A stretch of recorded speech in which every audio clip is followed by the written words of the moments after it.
C'est pourquoi, comme par un seul homme, le péché est entré dans le monde, et par le péché la mort. Romains 5,12. Par un homme. Cet homme fut Adam. Le péché est entré, et par le péché la mort, et qu'ainsi la mort a passé à tous les hommes. Or, c'est une longue portion de Romains 5, lisez-la. Elle va du verset 12 au verset 19, une longue section, et tout est concentré sur ceci. La mort a passé à tous les hommes. Tous sont morts par un homme. La mort est entrée. Ou encore dans cette merveilleuse lettre aux Corinthiens, dans la première lettre, chapitre 15, versets 21 et 22.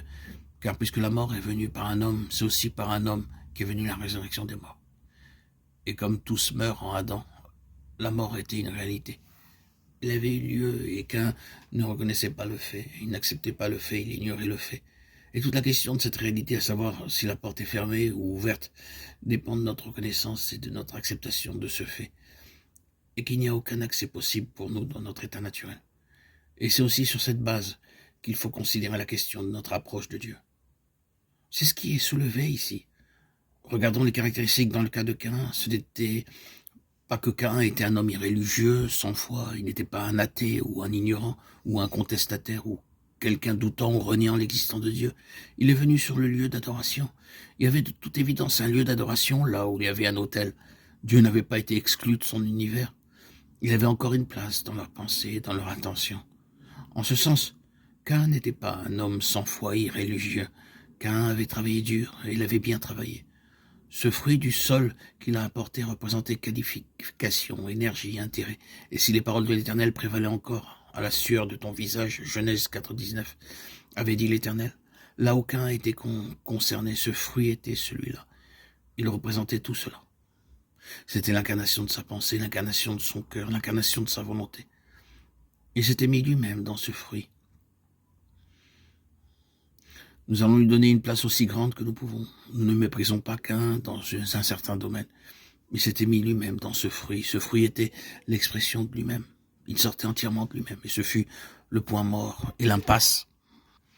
C'est profondément et extrêmement pénétrant. La plus complète et la meilleure consécration d'un homme à sa vie de travail se mettait lui-même, pensée, cœur, volonté, intelligence, qualification, dévotion et labeur, à produire quelque chose de beau et bon, l'apportant à Dieu et trouvant la porte fermée. C'est profondément pénétrant. Ce fut le commencement d'une longue histoire, cette longue histoire de l'autosuffisance et de sa couvée, car la progéniture du moi en est une très très étendue. Autosuffisance, attitude moralisatrice. Une longue histoire. C'est l'histoire de ce qui, dans un très large développement, s'est focalisé sur Jésus et l'a assassiné. Ce fut le commencement du meurtre. Vous voyez, Dieu connaissait le cœur de Caïn, même lorsqu'il était à l'autel avec son fruit. Il savait ce qu'il y avait dans le cœur de cet homme, qui avait juste besoin de certaines conditions, circonstances et provocations pour le dévoiler. Il n'y a pas besoin de dévoiler quelque chose pour que Dieu sache. C'est là, et il sait tout à ce propos. Il peut l'amener à se révéler, mais il sait tout à son sujet par avance. C'est le début de l'histoire de ce que, à notre époque, est venu ce qu'on appelle l'humanisme.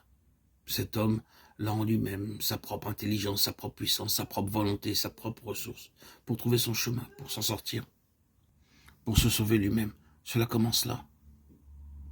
Et ne voyez-vous pas que ce fut le commencement de ce développement final qui, à ce jour, est désormais sur la voie du couronnement.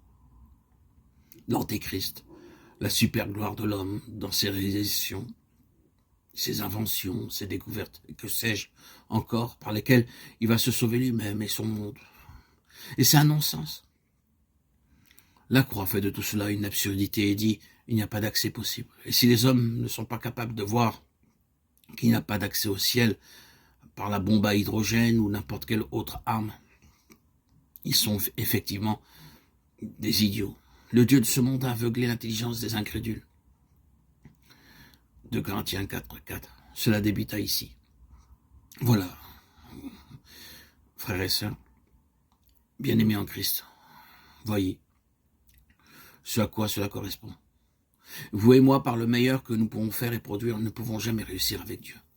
Tout ce genre d'idées, de pensées sont l'ignorance ou le rejet de ce fait. La porte a été fermée. Il y a très très longtemps, la mort a pris place. Et chacun d'entre nous, nous sommes nés morts. Une mort active, puissante.